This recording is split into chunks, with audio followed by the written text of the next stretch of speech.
اگر ہم خالی اپنا انفرادی سوچ اور ضلع تک سوچ محدود رکھیں تو بلوچستان کے مسئلے حل نہیں ہوں گے.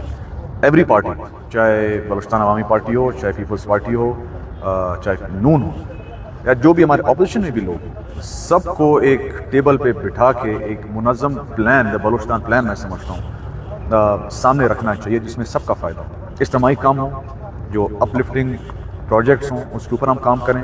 گڈ گورننس کا بڑا بات کرتے ہیں. گڈ گورننس کا مطلب کیا؟ Accountability, transparency, efficacy, effectiveness. بحیثیت ایک کاشتکار ہوں، میں ایک فارمر ہوں اور پراؤڈ فارمر ہوں.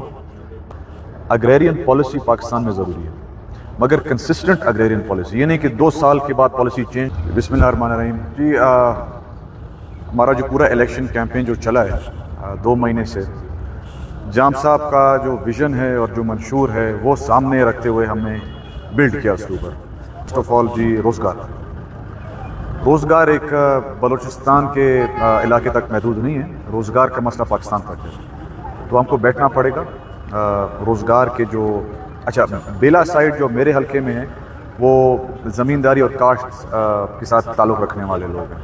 تو میں سوچ رہا تھا اگریرین پالیسی اور ایگریکلچر پالیسی ایک سسٹمیٹک اور کنسسٹنٹ پالیسی ہم کو لانا پڑے گا، جس میں سے لوگوں کا کچھ روزگار، کوئی فیکٹری، کوئی جننگ فیکٹری، کوئی بڑا سا شوگر مل، کوئی بڑا سا فلاور مل ہمارے سائٹ پہ. اس لیول پر ہم اگر کام کریں تو میں سمجھتا ہوں کچھ نہ کچھ روزگار کا مسئلہ حل ہو سکتا ہے.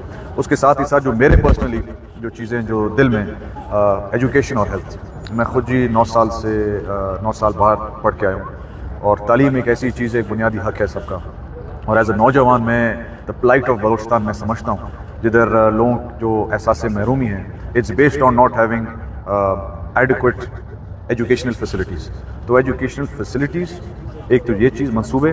دوسری چیز، جو لوگ ایجوکیشن اور ہیلتھ ڈپارٹمنٹ میں ہیں اور جو کام نہیں کرے ان کے اوپر سختی ہونی چاہیے. اور میرے خیال سے سرفراز صاحب، سی ایم صاحب ہمارے اس کے اوپر بڑا مانیٹر کر رہے ہیں. اور اس کے ساتھ ہی ساتھ ایک میکنزم ہو، جسے ہم گڈ گورننس کا بڑا بات کرتے ہیں. گڈ گورننس کا مطلب کیا؟ Accountability, transparency, efficacy, effectiveness.